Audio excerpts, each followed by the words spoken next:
और संदेश भी सरदार जगजीत सिंह डल्लेवाल जी का संदेश है, उनकी भावना है। इसलिए खासकर जो नौजवान साथी हैं, मैं उनसे जरूर प्रार्थना करूंगा कि अपने अपने फोनों का प्रयोग सोशल मीडिया पे लाइव करने में, वीडियो बनाने में अपनी जगह पे बैठे बैठे जरूर करें। साथियों, आप सबको पता है कि आज सरदार जगजीत सिंह डल्लेवाल जी के आमरण अनशन का 34वां दिन है। सरदार जगजीत सिंह डल्लेवाल जी का फैसला है कि जिस रास्ते पे हम चले हैं उस रास्ते की मंजिल एक ही है, या तो एमएसपी गारंटी कानून बनेगा या मेरी शहादत होगी, मेरी कुर्बानी होगी। मीडिया के माध्यम से, अखबारों के माध्यम से आपको ये पता ही चल गया होगा कि कल सुप्रीम कोर्ट के अंदर क्या क्या कार्रवाई हुई, केंद्र सरकार का क्या रुख रहा, पंजाब सरकार का क्या रुख रहा, हरियाणा सरकार का क्या रुख रहा और माननीय सुप्रीम कोर्ट का खुद क्या रुख रहा। जिस तरीके से माननीय सुप्रीम कोर्ट के अंदर कार्रवाई हुई, माननीय सुप्रीम कोर्ट के अंदर जो सुनवाई हुई, जिस तरीके से वहां बातचीत करी गई, पंजाब सरकार की तरफ से यह भी रुख रखा गया कि हम कोई जोर जबरदस्ती करने का प्रयास करेंगे तो जान माल का बड़ा नुकसान हो सकता है। उन्होंने यह भी कहा कि अगर हम सरदार जगजीत सिंह डल्लेवाल जी को जबरदस्ती गिरफ्तार करके हॉस्पिटल में भर्ती कराने का प्रयास करेंगे तो हो सकता है कि एक जान को बचाने के लिए 4 जानें लेनी पड़ जाए। साथियों, हम एक चीज बिल्कुल स्पष्ट करना चाह रहे हैं, बिल्कुल क्लियर करना चाह रहे हैं कि जो माननीय सुप्रीम कोर्ट के अंदर जो सुनवाई हुई, जो वहां कार्रवाई हुई, वो एक एक बात सरदार जगजीत सिंह डल्लेवाल जी ने खुद पढ़ी भी, खुद सुनी भी, और उसके बाद उन्होंने अपना 8 मिनट 12 सेकंड का वीडियो संदेश भी देश के नाम जारी किया। सरदार जगजीत सिंह डल्लेवाल जी बोलने की हालत में नहीं है, उसके बावजूद उन्होंने 8 मिनट का वीडियो संदेश जारी किया। साथियों, उसमें उन्होंने स्पष्ट कर दिया कि जो हमारा यह आंदोलन चल रहा है, हमारा यह आंदोलन नॉन वायलेंस के सिद्धांतों पे, अहिंसा के सिद्धांतों पे, गांधीवादी सिद्धांतों पे चल रहा है। और जगजीत सिंह डल्लेवाल जी हमेशा से एक बात कहते आए हैं कि मैं इस किसान परिवार का मुखी हूं, मुझे इस समाज ने, इन संगठनों ने मुझे अपना मुखी बनाया है और मैं उम्र में भी सबसे बड़ा हूं। इसलिए मेरी जिम्मेदारी बनती है, इसलिए मेरी रिस्पॉन्सिबिलिटी बनती है कि किसी भी नौजवान का कोई नुकसान नहीं होना चाहिए, किसी को एक खरोच तक नहीं आनी चाहिए। अगर जान देने की बात आएगी तो सबसे पहले मैं जान दूंगा। यह बात सरदार जगजीत सिंह डल्लेवाल जी स्पष्ट कर चुके हैं और इसीलिए आज उनके आमरण अनशन का 34वां दिन है। साथियों, उन्हीं गांधीवादी सिद्धांतों पर यह आंदोलन, यह मोर्चा आगे बढ़ता जा रहा है।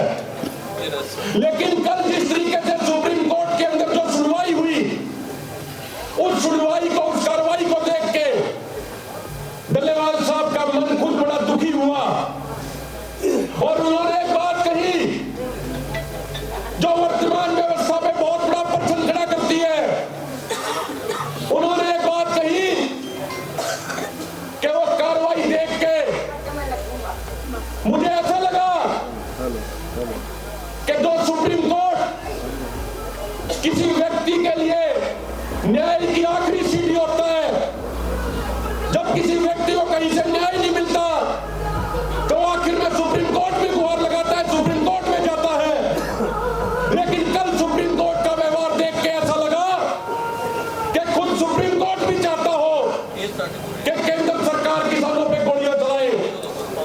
ये सब सरदार जगजीत सिंह डल्लेवाल जी ने अपने वीडियो संदेश में खुद बोले हैं। हम एक बात क्लियर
प्रयास नहीं किया, हमारी बात सुनने का प्रयास नहीं किया, किसी ने हमारी बातों पे, हमारी मांगों पे गौर करने का प्रयास नहीं किया।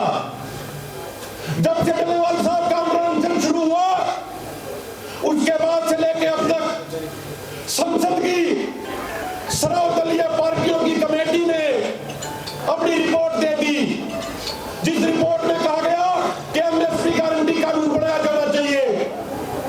माननीय सुप्रीम कोर्ट की कमेटी ने कह दिया अपनी इंटरिम रिपोर्ट में कि एमएसपी गारंटी जरूरी है, लेकिन उसके बावजूद केंद्र सरकार ने कोई संज्ञान नहीं लिया।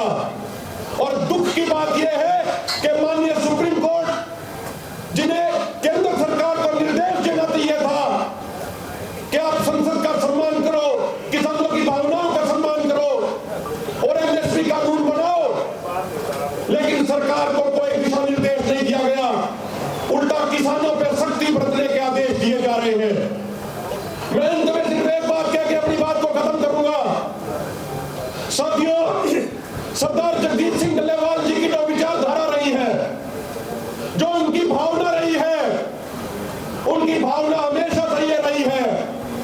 पिछले 44 सालों में उनका आंदोलन का इतिहास इस बात का गवाह है कि किसी आंदोलन में सरकार के जुल्म के कारण हमारा चाहे कितना ही नुकसान हो गया हो, लेकिन हमारे कारण किसी अन्य व्यक्ति का कोई कभी नुकसान नहीं हुआ।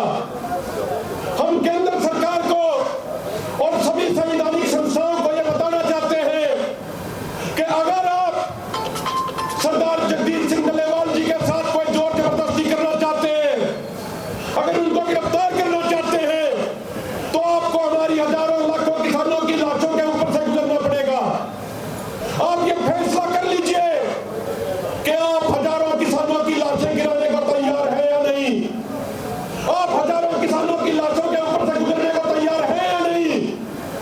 इस बात का फैसला केंद्र सरकार को, संवैधानिक संस्थाओं को करना पड़ेगा। साथियों, डल्लेवाल साहब ने अपनी जिंदगी दांव पे लगा दी है। एमएसपी गारंटी कानून की लड़ाई में यह निर्णायक समय है, यह लड़ाई निर्णायक दौर में पहुंच चुकी है। अब हमें और आपको फैसला करना है। अब देश के किसानों को, खासकर पंजाब और हरियाणा के नौजवानों किसानों को फैसला करना है कि इस निर्णायक दौर में, लड़ाई के इस निर्णायक समय में हम अपने घरों में बैठे हुए या सरदार जगजीत सिंह डल्लेवाल जी की सुरक्षा में तैनात होंगे। इतिहास इस बात को देखेगा, इतिहासकार इस बात को किताबों में दर्ज करेंगे कि जिंदा जमीर के लोग खनौरी बॉर्डर पे डल्लेवाल साहब के साथ खड़े थे या अपने घरों में ऐशो आराम से बैठे थे। इसीलिए हाथ जोड़ के प्रार्थना है, बहुत निर्णायक दौर में लड़ाई पहुंच ली। एमएसपी गारंटी कानून बनाने की लड़ाई में जीत के दहलीज तक पहुंच चुके। अब समय है कि अपने घरों से निकले और आज शाम 7 बजे तक, यह सरदार जगजीत सिंह डल्लेवाल जी की भावना है। सभी देशवासियों से, खासकर पंजाब हरियाणा वालों से उनका निवेदन है कि आज शाम 7 बजे तक खनौरी मोर्चे पे अधिक से अधिक संख्या में पहुंचने का वो काम करें जो लोग सरदार जगजीत सिंह डल्लेवाल जी से प्रेम करते हैं।